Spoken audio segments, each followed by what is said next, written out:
The protagonist of the movie is Manu, a homeless guy who does menial jobs for cash. He is so poor that he doesn't even hesitate to do shady work. Currently, he is living on a beach as he was kicked out of his house for not paying his rent on time. One day, as he is relaxing in the sun, one of his old clients named Lamouche approaches him. He has brought a proposition. Manu will have to pick up a suitcase from a ta and deliver it to another man. During the whole process, he is not allowed to look inside the suitcase, as it contains something very important, and since the mission is confidential, he will have to transport it in a car. It is evident that the job is illegal, but Manu is so desperate for money that he agrees without any questions. However, there is one slight problem. He does not own a car. He politely asks if he can deliver the suitcase by hand, but Lamouche angrily refuses, saying a vehicle is a must. After the guy departs, Manu starts looking for a car. Since he doesn't have money to buy one, he resorts to stealing one. He eventually finds an old model and drives it to his best friend Jean-Gab. Manu doesn't want to proceed with the mission alone, so he asks Jean-Gab to join him. He proposes that they split the money in half. Since the latter is also desperate for cash, he agrees right away. Later, as the two are on their way to their destination, they hear some strange noises coming from the trunk. They dismiss it as the engine, but the sound keeps growing louder and louder. Shortly after, the car suddenly stops in the middle of the road, but the noise still persists, confirming that it is not the engine. The guys then nervously open the trunk to check, only to find a massive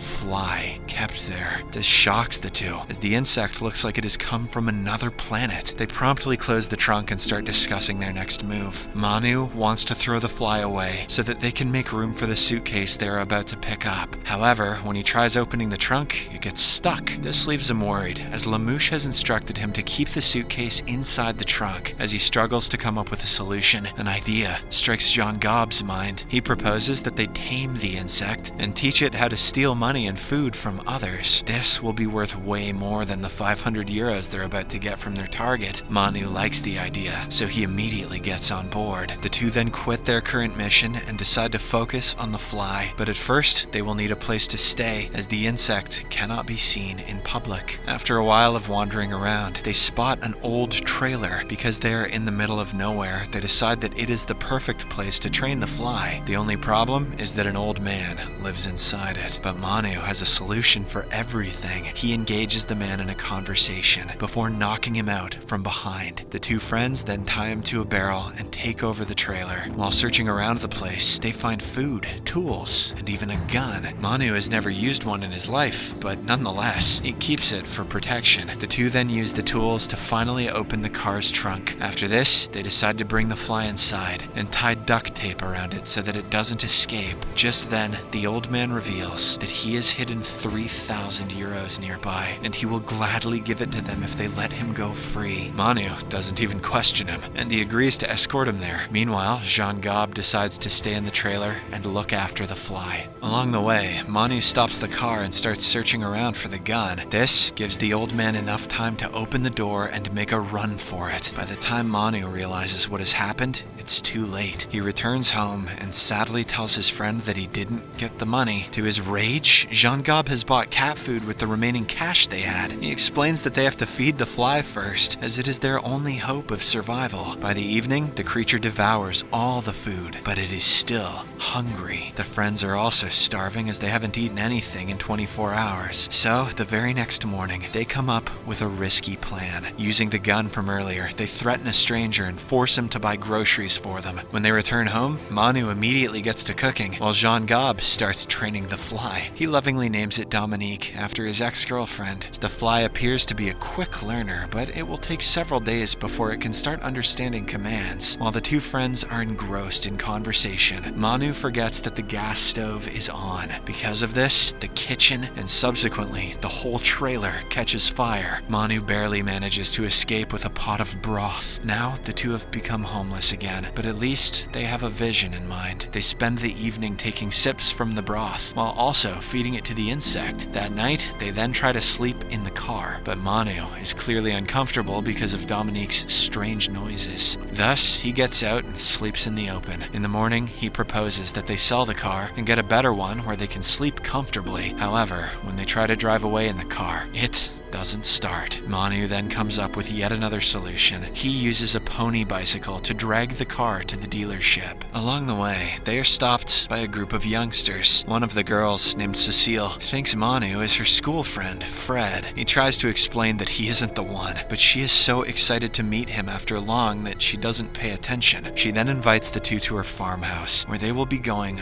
on a vacation. This is music to Manu and Jean-Gab's ears, as they can finally have a proper place to stay. Upon arriving at the house, they park the car at a distance and lock Dominique inside it. They then sit by the pool and have some drinks. Cecile's brother Serge is angry that she invited strangers to their house, but he doesn't say anything at the moment. When night falls, Cecile guides them to their rooms, saying they can live here as long as they want to. Manu is delighted about it, but Jean-Gab is concerned for his pet fly. Later, Cecile brings out her school's yearbook and shows Manu the picture of this Fred guy. To his surprise, they look exactly the same, like they're twins. The scene then cuts to the dinner, and we are introduced to Cecile's sister, Agnes. She suffers from a strange condition, which causes her to talk in a very loud tone. It's almost as if she is screaming all the time. Cecile then reveals that Agnes hit her head when she was a little girl, and from that day on, she has never spoken in a soft tone. Following dinner, Jean-Gab secretly goes to his car, retrieves Dominique, and brings it to his room. He then starts playing and training with it. On the other hand, Manu goes to his room, but he finds Agnes already there. He tries to initiate a conversation, but she mistakes it for flirting and kicks him out. Manu then goes to his friend's room, but Jean-Gab doesn't allow him in, as he has to train the fly. As a result, Manu is forced to spend the night by the pool. The next morning, Agnes confronts Jean-Gab outside his room, suspicious that he is hiding someone inside. She claims that she heard him chatting all night. Since Jean-Gab cannot reveal about the massive fly, he makes up a lie that it's his pet dog. This, unfortunately, makes Agnes even more furious, as dogs are strictly not allowed in the house. She vows to tell her sister and kick him out of the house. After she leaves, Jean-Gab anxiously summons Manu and explains the entire predicament. He requests him to find a dog as soon as possible, or else they will be in trouble. Manu is enraged by the sudden mess up, but he agrees to help. To his luck, he finds a stray puppy right outside the block. He then sneaks it inside and hands it to his friend. Elsewhere, Agnes tells the others that there is a dog in the house. They try to ignore her, as she is notorious for making things up, but when she continues to insist, they reluctantly agree to check the room. The group then heads there to find out what's really going on. To their shock, they find Manu holding the tiny puppy. He makes up a sob story, saying he adopted the dog because it had nowhere to go. He then apologizes for not informing them about it. Cecile is smitten by his selflessness, and she allows the dog to stay. However, Agnes and Serge have started to get suspicious. The noises last night didn't sound like a puppy. They sounded like a giant fly. After everyone leaves, Jean-Gab shows Manu a trick that he has taught the fly. It has now started obeying his commands, and can even move to his signals. This delights the duo, and they think that it's only a matter of time before Dominique can steal food for them. Later, the two jump in the pool and start playing like kids. Agnes is by the pool, and she is visibly upset by the noise they're making. Back inside the room, Dominique is left alone with the tiny puppy. The two stare at each other for a while before the fly lunges at the dog. At the pool, Manu and Jean-Gab are still making loud noises. This irritates Agnes so much that she curses at them and heads inside the house. She then tries getting into Jean-Gab's room, suspecting that he is hiding something. The door is locked, but she manages to open it using her hairpin. Agnes then enters the room, only to find a humongous fly there. Terrified, she screams the loudest she ever has, causing everyone to rush to the room. When they ask what happened, Agnes fails to say anything because of the shock. Meanwhile, Jean-Gab finds the dog's leash and realizes that Dominique ate it. The others, however, think that Agnes is the one that ate it, so they call the cops on her. After a while, Jean-Gab eventually finds Dominique near the pool and secretly hides it in the car. In the next scene, the cops deem Agnes insane and decide to admit her to the hospital. Before she is taken away, she speaks to her sister. She surprisingly talks in a normal tone for the first time in years. Agnes explains everything that she saw in that room. However, Cecile doesn't believe her. Later, as one of the officers is talking to Cecile, he recognizes her as his old classmate. He is none other than Fred, the guy who resembles Manu. To prove it, he shows a tattoo on his leg that he got during his school days. This leaves Cecile stunned, and she finally realizes that the two guys are imposters. The cops then proceed to arrest them for fraud, but before that, Manu and Jean-Gob manage to escape in their car. Now that they have nowhere to go and no money to feed the fly, they decide to continue their earlier mission. Despite being 3 days late, they head to the target's location and acquire the briefcase. They then head to the second target, who turns out to be a wealthy businessman. The guys hand over the briefcase to him and get paid 500 euros. At this moment, they discover that the briefcase contained nothing but some ornaments. These guys must love Christmas. The movie then cuts to a few days later, and we see that the two have started living on the beach again. Jean-Gob appears to be excited as he has finally completed his training with the fly. He gets a newspaper and shows a picture of bananas to Dominique. He hopes that the insect will fetch the fruit for them. However, as soon as he unties the creature, it just